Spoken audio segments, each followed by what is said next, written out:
Starlight and Stardust, I was trying to understand light, because when you think of light, when you have a little pinhole in a box and you have two pinholes, you'll get a pattern, a moire pattern that'll happen in the light that comes into the box.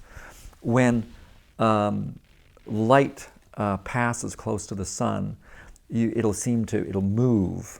Einstein's theory is that it's the gravity of the sun that's pulling the light wave to the sun, and that's why it bends.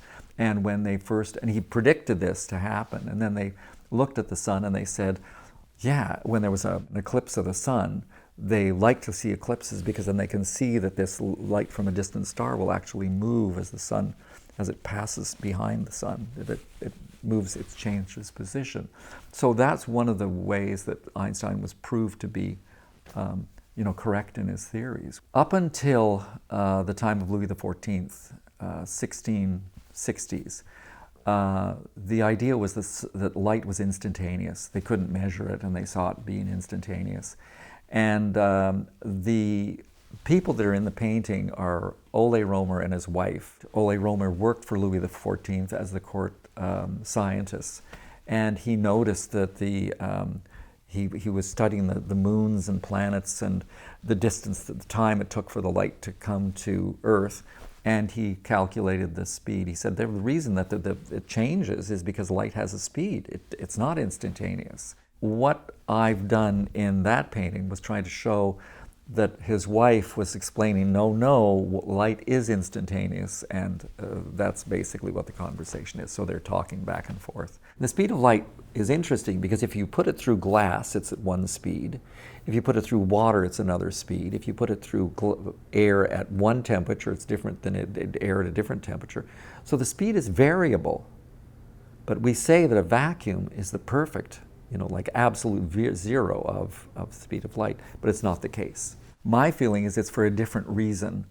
The sun has an atmosphere, so when the light passes close to the sun, it has to go from almost vacuum in space. Then it goes through the dense atmosphere of the sun, which doesn't give us light too much. And then it comes back into space. That part of our solar system has gas and molecules and particles. Those particles are going to slow the speed of light down. And it's kind of like the way when you have a straw in a glass, that if you put a straw in a glass of water, it'll seem to be broken, because the density of the air and the density of the glass reflect the light back to you in a different way. So if that happens with a straw, it would happen with the same way with a light coming through the atmosphere of the sun. So that it isn't the gravity of the sun that's pulling it, it's just the atmosphere of the sun that is changing the direction, like a prism, kind of, and that's what's happening there. We look at light as being a ray, but it's not. It's more like a pulse, because if it was a ray, you'd be able to step out of it. But when you have a star in the sky, you can walk for 100 miles and you'll still see the same star.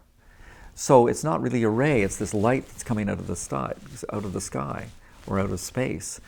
And it's covering everything. So it's more like a pulse that's coming out in 3 dimensions. It gradually gets weaker and weaker and fainter, but it still keeps going out all over.